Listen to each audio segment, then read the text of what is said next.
கல்யாண வீட்டு ஸ்பெஷல் அரிசி பாயாசம் பண்ண போகிறோம். இது இன்னும்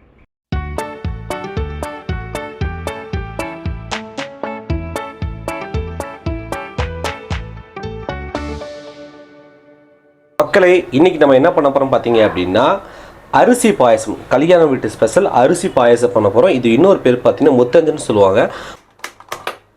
எப்பவுமே ஸ்வீட் பண்ணும்போது ஹாட் வாட்டரில் கழுவுறது ரொம்ப நல்லது.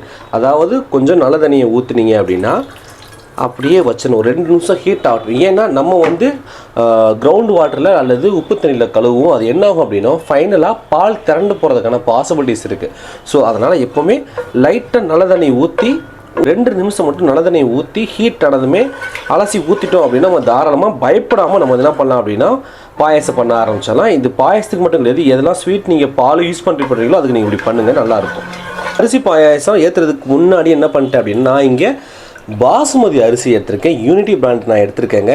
இது பார்த்தீங்க அப்படின்னா கரெக்டாக ஒரு 50 கிராம் அளவுக்கு, அதாவது என்னுடைய கிளாஸ் பார்த்தீங்க அப்படின்னா ஒரு அரை கிளாஸ் அளவுக்கு ஒரு 50 கிராம் அளவுக்கான பாஸ்மதி அரிசி எடுத்து சோக் பண்ணி வச்சுருக்கேன், அதாவது ஊற வச்சுருக்கேங்க. இது ஏன் ஊற வைக்கிறேன் அப்படின்னா அடுப்பு பற்ற வைக்க முன்னாடி ஊற வைக்கிறேன் அப்படின்னா எந்த அளவுக்கு அரிசி ஊறுதோ அந்த அளவுக்கு நமக்கு என்ன ஆகும்னா சீக்கிரம் வெந்து வரும். இன்னும் வச்சுட்டேன், லைட்டாக ஹீட் ஆகிடுச்சு. இப்போ நம்ம தண்ணி கீழே ஊற்றிட்டு நம்ம நெய்யை ஊற்றி தாளிச்சிடலாம். நம்ம நெய் ஊற்றிக்கலாம்.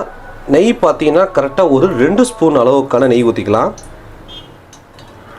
ஒரு 2 ஸ்பூன் அளவுக்கான நெய், ஒரு 6 ஏலக்காய் மணத்துக்காக. சில பேர் என்ன பண்ணுவாங்கன்னா இந்த ஏலக்காவை அரைச்சி பவுடராக போடுவாங்க. நம்ம இங்கே அரிசி பாயசத்துக்கு அப்படி பண்ண போகிறது இல்லைங்க. ஏலக்காவை வறுக்க போகிற நெய்யில் போட்டு முந்திரி பருப்பு பார்த்தீங்கன்னா ஒரு 10 முந்திரி பருப்பு கூட நம்ம என்ன பண்ண போகிறோம் பார்த்தீங்கன்னா சாரப்பருப்புன்னு சொல்லுவாங்க. இதை பார்த்தீங்க அப்படின்னா சூப்பர் மார்க்கெட்டில் கிடைக்குங்க. அப்படி இல்லைன்னா அண்ணாச்சி கடைகளில் திண்டுக்கல்ல நிறையா கிடைக்கும். அதே மாதிரி எல்லா சூப்பர் மார்க்கெட்லேயும் கிடைக்குங்க. சாரப்பருப்புன்னு சொல்லுவாங்க. இந்த சாரப்பருப்பு பார்த்தீங்கன்னா இந்த முத்தஞ்சனுக்கும் சரி, அதாவது அரிசி பாயசத்துக்கும் சரி, பீர்னிக்கும் சரி, அதோடைய டேஸ்ட்டை பயங்கரமாக என்ஹான்ஸ் பண்ணி கொடுக்கும். இதோடைய ஃப்ளேவரே சூப்பராக இருக்கும். இது கிட்டத்தட்ட ஒரு பாதாம் பருப்பு பிஸ்தா பருப்புடைய இனம். அது கூட 5 கிராம் அளவுக்கு வாங்கியிருக்கேன், 5 கிராம் அளவுக்கு போட்டுக்கிறேன். முந்திரி சாரா பருப்பு நெய்யில் போட்டு ரோஸ்ட் பண்ணும்போது அதோடைய ஃப்ளேவர் நல்லா இருக்கும், அவ்வளோ அருமையாக இருக்கும். ஸோ இது வீட்டில் காய்ச்ச நெய்ங்கனால இதோடைய ஃப்ளேவர் உண்மையிலே சூப்பராக இருக்குது. நான் வதக்கவே எனக்கு அந்த ஃப்ளேவர் பயங்கரமாக தெரியுது. கலர் பார்த்தீங்க அப்படின்னா ரோஸ்ட் ஆயிடுச்சு. இப்போ நம்ம என்ன பண்ணலாம், இம்மீடியட்டாக வாட்டர் தான் ஆட் பண்ணணும்.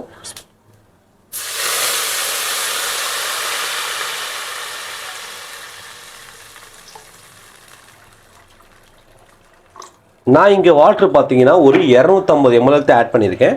ஏன்னா நாங்கள் ஒரு 5லேருந்து 7 பேர் சாப்பிட போகிறோம். ஸோ அதுக்காக வாட்டருடைய குவான்டிட்டியை கம்மியாக ஆட் பண்ணிவிட்டு மில்கோடைய குவான்டிட்டியை அதிகப்படுத்த போகிறேன். நான் இங்கே ஒரு 250 ml மட்டும் எடுத்திருக்கேன். அதுக்கு 1/2 லிட்டர் அளவுக்கான மில்க் ஆட் பண்ண போகிறேன். ஏன் இம்மீடியட்டாக ரோஸ்ட் பண்ண உடனே வாட்டர் ஊற்றுறோம் அப்படின்னா வாட்டருக்கு பதிலாக நீங்கள் மில்க் ஊற்றுனீங்கன்னா சடனாக சம்டைம்ஸ் திறந்துட்டு போயிடும். என்ன ஆகும் அப்படின்னா நீங்கள் பாலை வாங்கி வெளியே வச்சுருந்தீங்க, ரொம்ப நேரம் வலிச்சிருந்தீங்க, டக்குன்னு ஹீட்டில் நீங்கள் ஊற்றுறீங்கன்னா சம்டைம்ஸ் திரண்டு போகிறதுக்கான பாசிபிலிட்டிஸ் இருக்குது. ஸோ அதனால தான் அந்த ஹீட்டை குறைக்கிறதுக்காக நம்ம வாட்டர் ஆட் பண்ணிட்டோம். இப்போ நம்ம என்ன பண்ணலாம் அப்படின்னா மில்க் ஆட் பண்ணலாம். நான் இங்கே பார்த்தீங்கன்னா ஒரு 1/2 லிட்டர் அளவுக்கு மில்க் எடுத்துருக்கேங்க.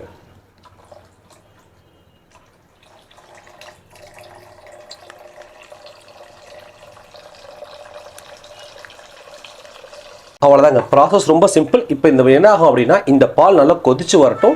அதுக்கப்புறம் நம்ம என்ன பண்ணலாம், அரிசி போடலாம். அது வரைக்கும் ஒரு 2 நிமிஷத்துக்கு, அதாவது ஒரு 30 செகண்ட்ஸ் ஒன்ஸ் லைட்டாக கிண்டி விட்டுருங்க. என்னதுனால சீக்கிரமாக உட்காந்துரும், அதாவது கீழே அடி பிடிச்சி போயிடும். அதனால் ஒரு 30 செகண்ட்ஸ் லைட்டாக அப்படி கிண்டி விட்டிங்கன்னா போதும். நல்லா பால் கொதிச்சிருச்சுங்க. பால் நல்லா கொதிச்சிருச்சு. இப்போ நம்ம ஊற வச்சுருந்த அரிசியை போட்டுடலாம்.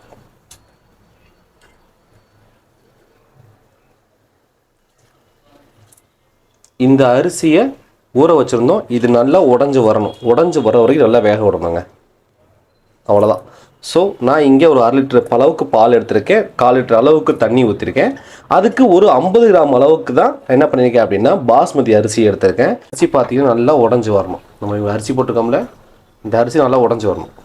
10 நிமிஷம் ஆச்சுங்க. இங்கே பாருங்கள், அரிசி நல்லா வெந்து நீளமாக வருது. இது நல்லா உடையணும். இதை நீங்கள் 2 விதமாக பண்ணலாம். ஒன்று நான் போட்டமாக ஃபுல்லாக முழுசாக போட்டு பண்ணலாம். இல்லை நான் சீக்கிரமாக பண்ணணுன்னா இதை லைட்டாக மிக்சியில் போட்டு 1-2 அரைச்சிங்க அப்படின்னா அதுவும் நல்லாயிருக்கும். ஸோ இந்த பக்கம் வந்துருச்சு. இந்த பக்கம் வர வரைக்கும் வெந்துகிட்டே இருக்கட்டும். நம்ம இந்த கேப்பில் என்ன பண்ணலாம், ஒரு 10 பாதாம் பருப்பு எடுத்து ஊற வச்சுருக்கேன். இந்த ஊற வச்ச பாதாம் பருப்பு 10 பாதாம் பருப்பு தோலை எடுத்து நம்ம அரைச்சி ஊற்றிடலாம். அரைச்ச பாதாம் பருப்பு ஊற்றலாம். இதுதான் கொஞ்சம் கேர்ஃபுல்லான ஸ்டேஜ். இதை தான் நீங்கள் என்ன பண்ணணும் அப்படின்னா கேர்ஃபுல்லாக கிண்டணும். அப்படி இல்லைன்னா ஆகும்னா கீழே உக்காந்துரும், அதாவது அடி பிடிச்சிடும். ஸோ அடி பிடிக்காதவனும் என்ன செய்யணும் அப்படின்னா அப்படி கிண்டிகிட்டே இருக்கணும். இதில் லைட்டாக நார்மலாக என்ன செய்வோம் அப்படின்னா கேசரி பவுட்ரு யூஸ் பண்ணுவாங்க. நம்ம அதை கேசரி பவுட்ரு யூஸ் பண்ணாமல் ஒரு 1 பிஞ்ச் அளவுக்கான மஞ்சத்தூள், ஜஸ்ட் ஒரு 1 பிஞ்ச் அளவுக்கான மஞ்சத்தூள் மட்டும் போட்டுக்கிறேன். அது எதுன்னா அதுக்கு கலர் எடுத்து கொடுக்கும், அதுக்காகத்தான். கலர் லைட்டாக தெரியும், வேரியேஷன்ஸ் தெரியும் பாருங்க. நான் வந்து ரொம்ப போடாமல் இந்த பாதாம் பருப்பு கலருக்கு பார்த்துருக்கீங்களா, அந்த கலர் இருக்குது. உங்களுக்கு ஆக்சுவலாக இந்த வீடியோவில் தெரிய மாட்டேங்குதுன்னு நினைக்கிறேன். ஒரே நிமிஷம் சொல்லுங்கள். போட்டவே பார்த்தீங்க அப்படின்னா லைட்டாக இதோட கலர் மாறி இருக்குது. கிட்டத்தட்ட ஒரு பாதாம் பருப்பு ஃப்ளேவருக்காக வந்திருக்கு. இது என்ன ஆகட்டும் அப்படின்னா லைட்டாக வேகட்டும். நல்லா வெந்துக்கிட்டு இருக்கும். இதுக்குள்ளே நம்ம என்ன பண்ணலாம், கண்டென்ஸ்டு மில்க், அதாவது நம்ம மில்க் மேடு அமுல் இருக்கும் பார்த்தீங்களா, அது ஊற்றலாம். அவ்வளோ. ஸோ எல்லா இன்க்ரீடியன்ஸும் முடிச்சுங்க.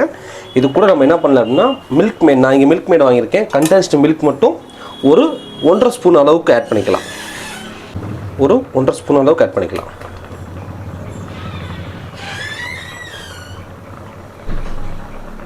மில்க்கு நான் ஆட் பண்ணியிருக்கேன் 1.5 ஸ்பூன் அளவுக்கு. ஏன் நான் இப்போ ஆட் பண்ணேன் அப்படின்னா முதலே ஆட் பண்ணியிருந்தேன்னா இது என்ன ஆகும்னா அடி பிடிச்சி போயிடும். மில்க் கண்டென்ஸ் மில்க்கு ஊற்றும்போது சடனாக போய் ஹீட்டில் எங்கே இருக்கோ அங்கே தான் போய் டெபாசிட் ஆகும், கீழே அடி பிடிச்சிடும். அதனால் என்ன செய்யப்படுறோம் அப்படின்னா நல்ல ஓரளவு 3/4 வேக்க வந்ததுக்கப்புறம் நான் போட்டிருக்கேன். இங்கே பார்த்தீங்கன்னா அப்படியே அரிசி மாவாயிடுச்சு பாருங்கள். அப்படியே நல்லா உடஞ்சி கிட்டத்தட்ட ஒரு ரவை மாதிரி வெந்துருச்சுல. இந்த பக்குவம் இது தாங்க வந்து அரிசி பாயசத்தோட டேஸ்ட்டை என்ஹான்ஸ் பண்ணி கொடுக்குறது இதுதான். இப்போ நல்லா கெட்டி ஆயிடுச்சு. இந்த பக்குவம் வந்து நம்ம என்ன பண்ணிடலாம் அப்படின்னா சுகர் ஆட் பண்ணலாம்.